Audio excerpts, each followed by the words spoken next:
Hi, నా పేరు Bhavana. Welcome to Bhagna vlogs. Control control. ఎప్పుడు మిమ్మల్ని బయటికి తీసుకెళ్ళి అక్కడేముంది ఇక్కడేముంది అని చూపిస్తుంటాను కదా. సో ఈరోజు నాకు ఏదైనా కొత్తగా ట్రై చేయాలనిపించింది. కొత్తగా అనగానే నాకు ఇంకొకటి గుర్తొచ్చింది. సరే, వంట ట్రై చేస్తే ఎలా ఉంటుంది అని అనుకున్నా. అందరూ చేసేలాగా నేను చేస్తే ఏముంటుంది, కొంతమందికి తెలియని రెసిపీ ఏదన్నా చేద్దాము అని అనుకున్నా అనమాట. సో ఈ రెసిపీ కొత్తది అనుకుంటున్నాను. ఇది నాకు తెలిసిన ఒక అక్క నాకు చెప్పింది రెసిపీ గురించి. మనకి ఇప్పుడు పప్పులు ఉంటాయి కదా, రకరకాల పప్పులు, కందిపప్పు, పెసరపప్పు, శనగపప్పు, మినప్పప్పు, అబ్బో ఇంకా చెప్పుకుంటే చాలా. సో ఇందులో మనకి తెలిసిన పప్పుల్లో ఏవైనా 4 or 5 రకాలు, ఇంకా ఇష్టమైతే అంతకంటే మీ ఇష్టం, అన్ని రకాల పప్పులు మనము రాత్రి, సో ఏ గ్లాస్ అయితే యూజ్ చేస్తున్నామో అన్ని రకాల పప్పులకి ఇదే గ్లాస్ యూజ్ చేయాలి. నానబెట్టిన పప్పుని రుబ్బబోతున్నాము అని అనుకుంటాం కదా. సో అప్పుడు నేను దీంతో ఒక 2.5 గ్లాస్ ఆఫ్ ఓట్స్ని సోక్ చేసుకుంటా. ఎన్ని నిమిషాలంటే 20 minutes సోక్ చేస్తాను.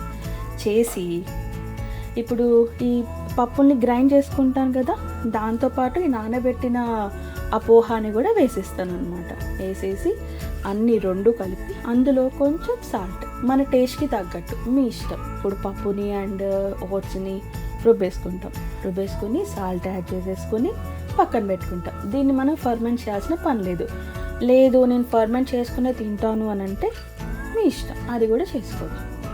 సో నేనేం చేశానంటే, ఇదిగో యాక్చువల్లీ దోశ పిండి కానీ తయారు చేసుకున్నా. సో దోశ చేయడానికి ట్రై చేశాను. దోశ వచ్చింది, కానీ ఎప్పుడు దోశనా బోర్ కొట్టింది. వద్దు, నాకు ఇంకా చాలు. ఇప్పటికే నేను చాలాసార్లు తిన్నా దోశ, నాకు చాలు అనిపించింది. సో కొత్తగా ఏం చేద్దామా అనిపించింది. అప్పుడు మామూలుగా మనము పిండి పట్టేటప్పుడు ఇడ్లీకి కానీ దోశకి కానీ తేడా ఏముంటుంది, మినపప్పు అదే, కాకపోతే రవ్వ యాడ్ చేస్తే ఇడ్లీ, అదే రైస్ యాడ్ చేస్తే దోశ, రైట్? ఏం చెప్పావురా? సో నేను ఏమనుకున్నానంటే, సరే ఇడ్లీ రవ్వ నానబెట్టి సేమ్ అదే పప్పులో వేసేద్దామని అనుకున్నాను. సో ఆ రుబ్బిన పప్పు ప్లస్ ఓట్స్ ప్లస్ నేను రవ్వని కూడా నానబెట్టి ఒక 1.5 hour నానబెట్టి దాన్ని పప్పులో వేసాను అనమాట. వేసిన తర్వాత ఫర్మెంట్ చేశాను నేను. ఫైనల్లీ నాకు పిండి కన్సిస్టెన్సీ ఇట్లా వచ్చింది. సో ఇడ్లీ వేసుకునే కన్సిస్టెన్సీలోనే వచ్చింది. ఇప్పుడు నాకు ఇట్లా ప్లెయిన్గా ఈ పప్పుతోని ఇడ్లీ చేయాలని లేదు.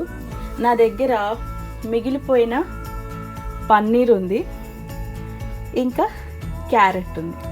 నేను ఏమనుకున్నానంటే, సరే మనం ఏం చేద్దామంటే ఈ క్యారెట్ని తురిమి పన్నీర్ని తురిమి ఇడ్లీ ప్లేట్లో ఫస్ట్ వేసి దాని మీద పిండేసి ఇడ్లీ చేసుకుంటే ఎలా ఉంటుంది అని అనుకున్నాను.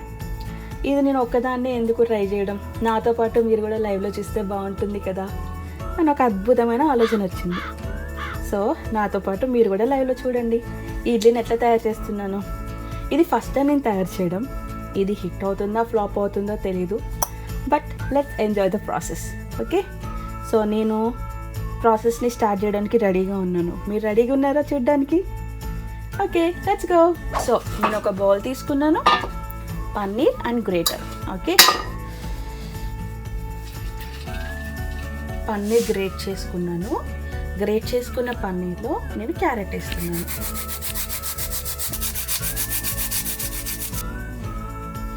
సో ఇప్పుడు మనము క్యారెట్ తురవడం అయిపోయింది. ఇప్పుడు దీనిలో మనం ఏం చేద్దామంటే లైట్గా ఉప్పు యాడ్ చేద్దాం, లైట్గా పెప్పర్ పొడి కూడా యాడ్ చేద్దాం. జస్ట్ టేస్ట్ కోసం అన్నమాట. ఇప్పుడు ఈ రెండింటిని మనం మిక్స్ చేసేద్దాం. సో మనం దీన్ని పిండిలో కలపకూడదు, ఓకేనా? మనం దీన్ని ఏం చేస్తామంటే ఆ ఇడ్లీ పాత్రలో ఫస్ట్ దీన్ని వేసేసి దీని మీద ఇడ్లీ పిండి వేస్తామన్నమాట, ఓకేనా? సో ఇప్పుడు ఈ ఇడ్లీ పాత్రకి మనము ఆయిల్ రాసేద్దాం. చూడండి, నేను ఇక్కడ ఆయిల్ ఈ చిన్న బౌల్లో వేసుకున్నాను. నా దగ్గర బ్రష్ ఉంది, సిలికాన్ బ్రష్. దీంతో దీన్ని ఇట్లా గ్రీస్ చేసేసుకున్నాం. ఆలివ్ ఆయిల్ యూజ్ చేస్తున్నాను అన్నమాట. సో ఇప్పుడు మన స్టఫింగ్ పార్ట్. సో ఇప్పుడు ఈ ఇడ్లీ పిండిని దీని మీద వేసేద్దాం.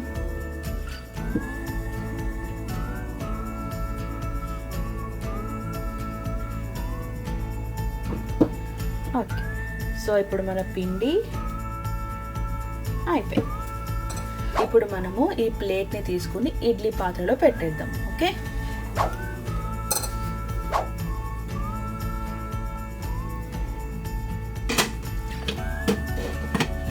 ఇప్పుడు నేను స్టవ్ ఆన్ చేసేసాను. దీన్ని మనం ఇంకా కదపాల్సిన పని లేదు. సో ఇప్పుడు నేను మీకు ఇడ్లీ ఎలా చేయాలో చూపించిన కదా, ఇప్పుడు చట్నీ ఎలా చేయాలో చూపిస్తాను. ఓకేనా, అది నా స్టైల్లో. కొంచెం ఆయిల్ పోయాలి. నాకు ఒక లెక్క పక్క అంటూ ఏం ఉండదు. నాకు ఈ లెక్క కరెక్ట్ అనిపిస్తే ఈ లెక్క కరెక్ట్, అంతే.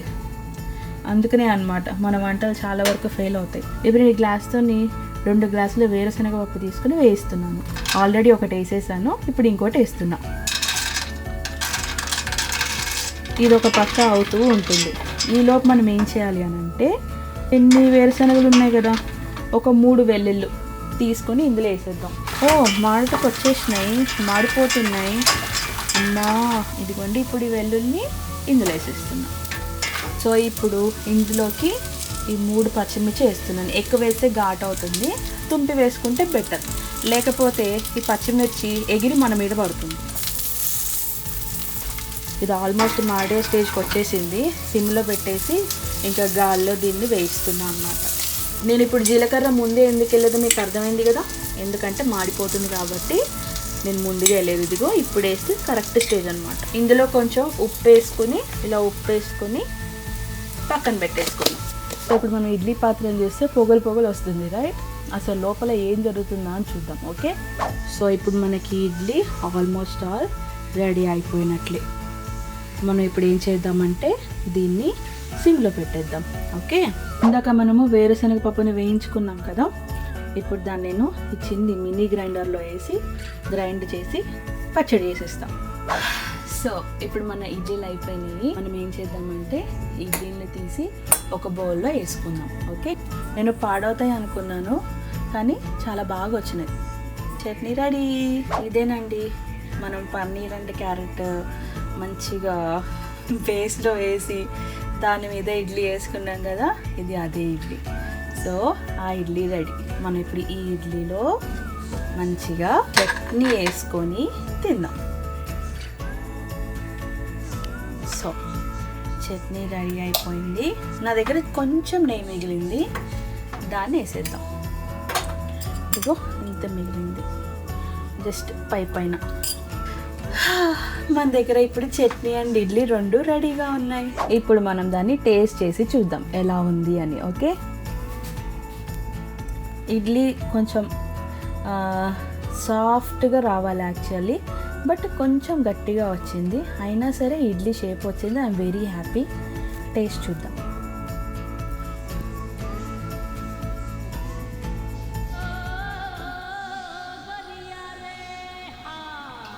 ఇది నేను ఇప్పుడు రాజ్ కుమార్కి టేస్ట్ చూపిస్తాను.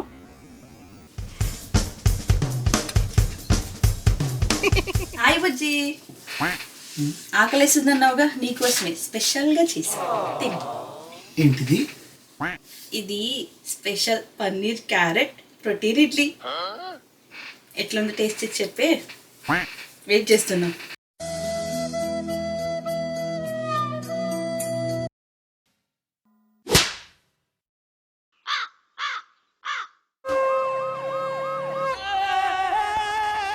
Five minutes later. ఒకవేళ మీకు ఇష్టమైతే మీరు కూడా ట్రై చేయండి. మీరు ఓన్లీ క్యారెట్ పన్నీరే కాకుండా మీకు ఇంకా ఇష్టమైన వెజ్జీస్ ఏం కావాలంటే అది వేసుకోవచ్చు. ఎందుకంటే పప్పు కదా, మనకి ఒరిజినల్ మన ఇడ్లీ టేస్ట్ రాదు, ఆ మెత్తదనం అది రాదు. కొంచెం గట్టిగా ఉంది, బట్ టేస్ట్ వైజ్ అయితే సూపర్ బాగుంది. సో ఇది నా ఫస్ట్ రెసిపీ అనుకుంటా యూట్యూబ్ ఛానల్లో.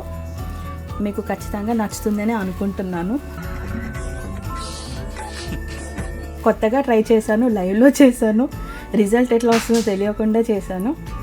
నాకైతే బాగానే వర్కౌట్ అయింది. I'm very happy. సో ఇదండి ఈరోజు వీడియో. మళ్ళీ కొత్త వీడియోలో మీ ముందు ఉంటాను. అప్పటి వరకు బాయ్. నా పెర్ఫార్మెన్స్ మీకు నచ్చినట్టయితే